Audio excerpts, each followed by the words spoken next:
Naquele tempo, Jesus disse a seus discípulos: naqueles dias, depois da grande tribulação, o sol vai se escurecer e a lua não brilhará mais. As estrelas começarão a cair do céu e as forças do céu serão abaladas. Então vereis o Filho do Homem vindo nas nuvens com grande poder e glória. Ele enviará os anjos aos 4 cantos da terra e reunirá os eleitos de Deus, de uma extremidade à outra da terra. Aprendei, pois, da figueira esta parábola. Quando os seus ramos ficam verdes e as folhas começam a brotar, sabeis que o verão está perto. Assim também, quando virdes acontecer essas coisas, ficais sabendo que o Filho do Homem está próximo às portas. Em verdade vos digo, esta geração não passará até que tudo isso aconteça. O céu e a terra passarão, mas as minhas palavras não passarão. Quanto àquele dia e hora, ninguém sabe, nem os anjos do céu, nem o Filho, mas somente o Pai. Palavra da salvação. Glória a vós, Senhor.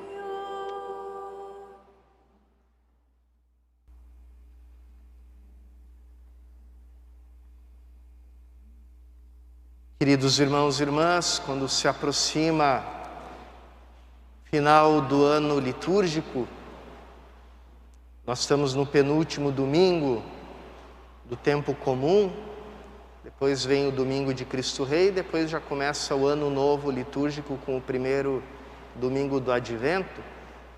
A Igreja nos faz escutar as palavras dos livros, como são chamados, da literatura apocalíptica. A literatura apocalíptica na Bíblia são livros, são trechos de livros, claro, o Apocalipse de São João, mas alguns profetas também, e alguns discursos de Jesus mesmo, estão nos Evangelhos. Uma linguagem toda feita de símbolos que requerem aquela inteligência que é própria do cristão, que é a inteligência do símbolo. Quer dizer, de numa realidade encontrar muitas camadas numa coisa só. E assim que a gente deve ver. Jesus mesmo nos introduz nessa inteligência do símbolo quando Ele nos fala em parábolas. As parábolas vão nos revelando, não só são historinhas ou comparações, mas elas nos revelam o sentido global, o sentido cósmico da história e da salvação de Deus, que envolve todas as coisas. O cristão é aquele que olha uma espiga de trigo e lembra da Eucaristia, lembra do reino de Deus, onde o agricultor planta o trigo e o inimigo planta o joio, lembra da colheita, lembra do pão nosso de cada dia que nós rezamos. Quando o cristão olha para a água, ele lembra da água do início da criação, ele lembra da água do dilúvio, ele lembra da água do Mar Vermelho, ele lembra da água do Jordão, lembra da água que sai do peito de Cristo, e lembra da água do batismo. Então, em cada coisa existem muitas. Essa é a linguagem e a inteligência do símbolo, que vai muito ao contrário do que a nossa cultura da modernidade nos ensinou, né? Aquela cultura cartesiana, baseada na ciência matemática, onde tudo é claro, distinto e ao mesmo tempo limitado, né? Essa cultura e essa inteligência que cria um mundo muito perfeito, muito claro, mas ao mesmo tempo estreito, porque fica fora do alcance da visão dele as coisas mais importantes para o ser humano. Então sempre nos falando em forma de símbolo, nunca nos falam em forma matemática. E essa é um pouco a inteligência que a gente deve ter ao escutar esses textos apocalípticos. Entender que a linguagem falada ali é a do símbolo.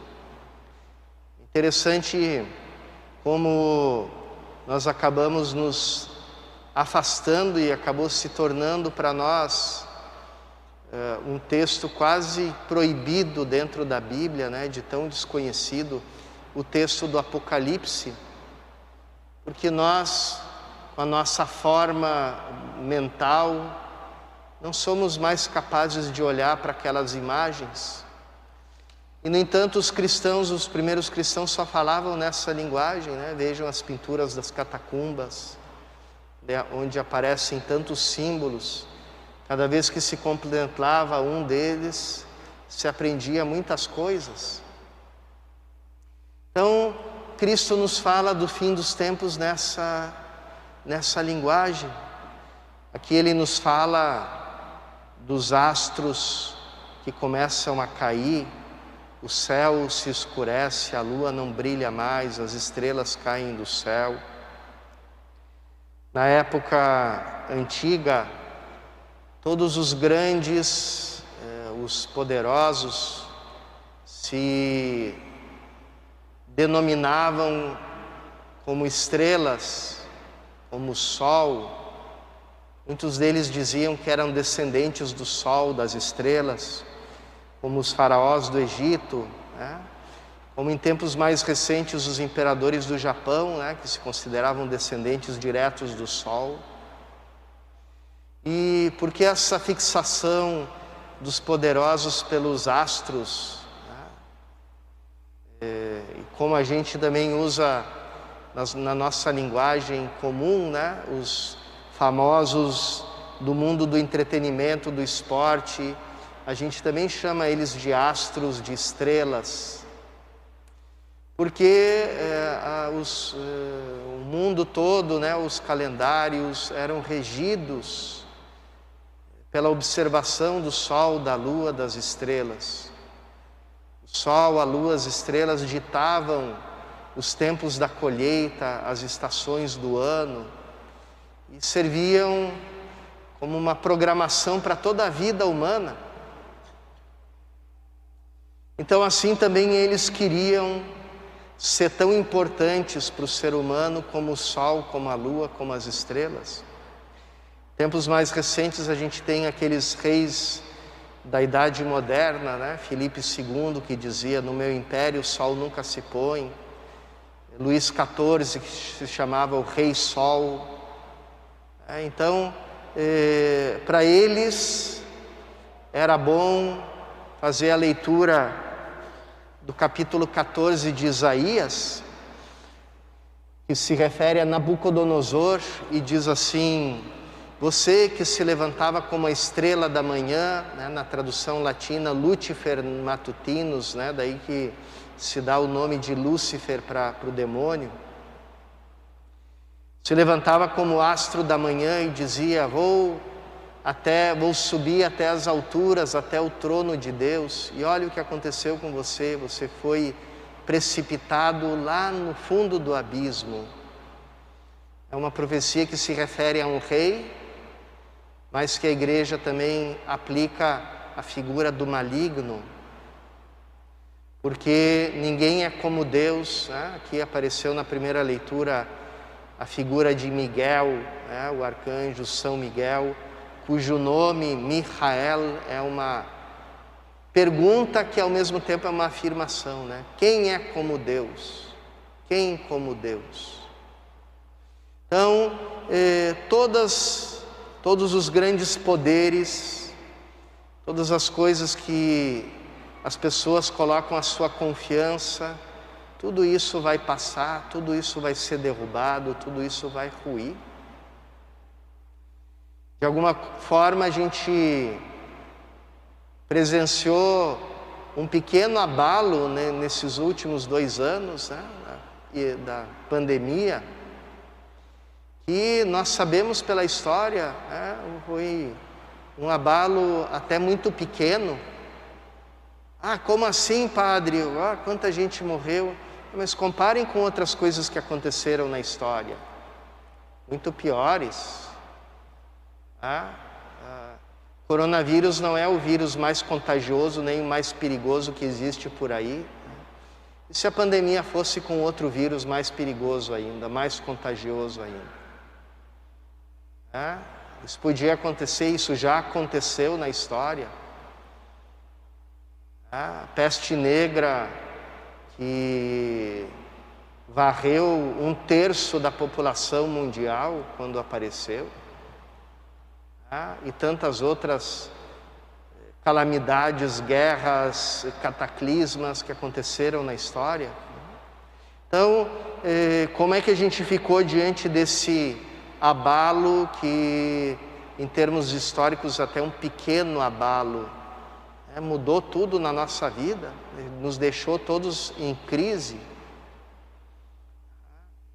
E por que nos deixa em crise? Porque nós pautamos a nossa vida pelas coisas que passam.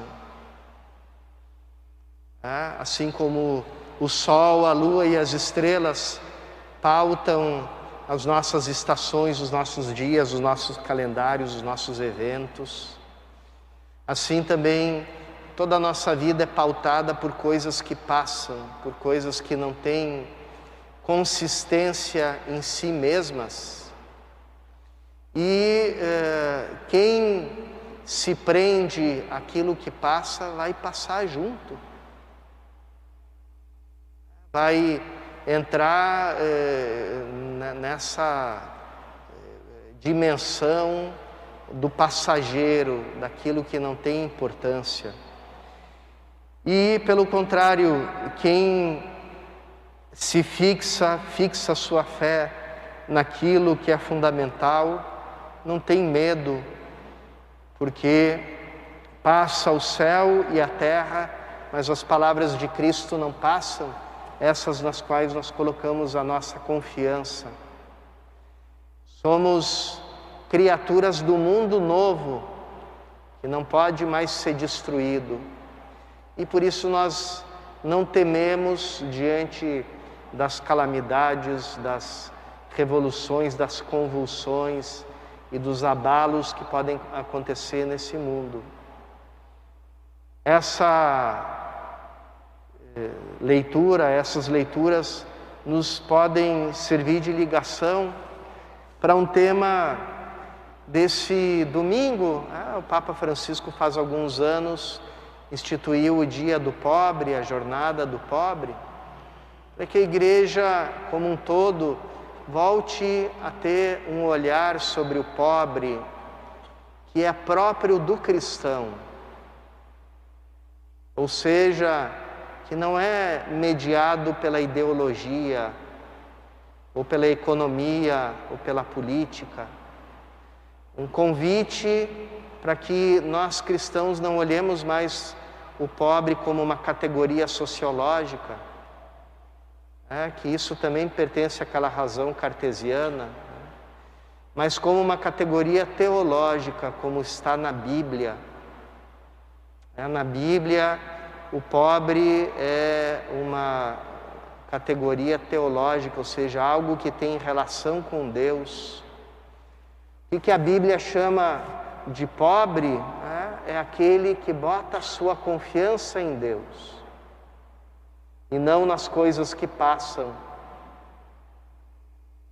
Então, o pobre do Senhor, o pobre de Deus, ou como Jesus vai chamar, o pobre em espírito, é o modelo da nossa condição diante de Deus, porque todos nós somos peregrinos, somos passageiros e somos pobres, somos chamados a ser pobres. Como dizia São Paulo, quem possui coisas como se não possuísse, quem compra como se não comprasse, quem se alegra como se não se alegrasse, quem se entristece como se não entristecesse, porque a figura deste mundo passa. Então, o pobre é aquele que enxerga mais longe, porque na sua pobreza conseguiu entender o que é o essencial.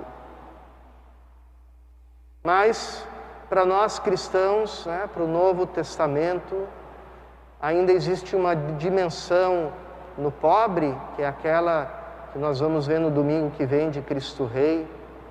O pobre nos manifesta Cristo. Cristo que nos diz: cada vez que fizestes isso a um dos menores, a mim o fizestes.